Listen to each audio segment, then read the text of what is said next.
ওনারা করতে পারবেন কিনা এই ব্যাপারে আমাদের আশঙ্কা আছে।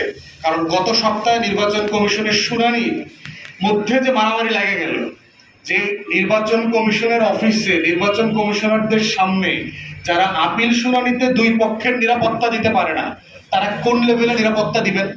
তাদের ভিতর সেই ডিসাইসিভনেস তো আমরা দেখি না। এখনো নির্বাচন কমিশনের সিরিয়াস বক্তব্য আমাদের চোখে পড়ে নাই যে ওই দিনকার কি হয়েছে, কোথায় কোথায় তাদের ঘাটতি ছিল এবং তারা কি ব্যবস্থা নিয়েছে এই ধরনের ঘটনা যেন আর না ঘটে সেটা এনশিওর করবার জন্য।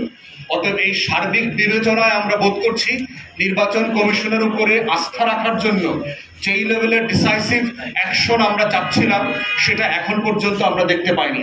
আইন শৃঙ্খলা বাহিনীর উপরে যে নিয়ন্ত্রণ থাকা দরকার, তারপরে আমলাতন্ত্রের উপরে সরকার যে নিয়ন্ত্রণ থাকা দরকার, সেখানে যথেষ্ট ঘাটতি আছে। সবচেয়ে বড় ঘাটতি হচ্ছে এই রাষ্ট্র 2001-এর পরে কোনো ভালো নির্বাচন করে নাই। আমার টোটাল একটা ইলেকশনের ডিমেনশিয়া চলছে। এই রাষ্ট্র জানে না একটা ভালো নির্বাচন কিভাবে করতে হয়। সে 8-এ একটা ইলেকশন ইঞ্জিনিয়ারিং করেছে দিল্লির সাথে 111-এর কুশীলবরা মিলে, 14-তে একতরফা করেছে, 18-তে রাতের বেলা করেছে, 24-এ ডামি নির্বাচন করেছে। অতএব গত 24 বছরে আমরা কোনো ভালো নির্বাচন করি নাই। ভালো নির্বাচন করেছে এমন কর্মকর্তারাও নির্বাচন কমিশনে এখন চাকরিতে নাই, রেগুলার কোর্সের মধ্য দিয়ে ওদের রিটায়ারমেন্ট হয়ে গেছে।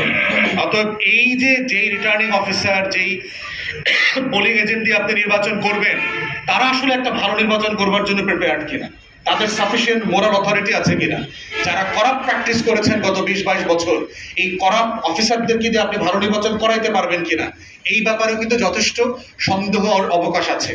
অতএব আমরা বোধ করছি এখনো সাফিসিয়েন্ট সময় আছে, এখনো খুব বিলম্ব হয় নাই। এগুলোকে অ্যাড্রেস করবার জন্য যে ডিসাইসিভনেস দরকার সেটা আমরা দেখতে চাই। তা না হলে আমরা ধারণা করছি ইতিহাসের সবচেয়ে সুষ্ঠু একতরফা নির্বাচন হবে 2026 সালে। 73 এবং 2018-এর নির্বাচন বিখ্যাত হচ্ছে ফ্রডুলেন্ট জাল জালিয়াতের একতরফা নির্বাচনের জন্য, আর এইবারের নির্বাচনের সম্ভাবনা আছে সুষ্ঠু কিন্তু একতরফা। এই সম্ভাবনা আমরা দেখতে পাচ্ছি। সেটা গণতন্ত্র যে উত্তরণের পথে আমরা যেতে চাচ্ছি সেটার জন্য আমাদের কল্যাণকর হবে না। তো এটা বলে আমার ব্রিফিং শেষ করছি। সবাইকে অসংখ্য ধন্যবাদ। আপনাদের প্রশ্ন থাকলে করতে পারবেন।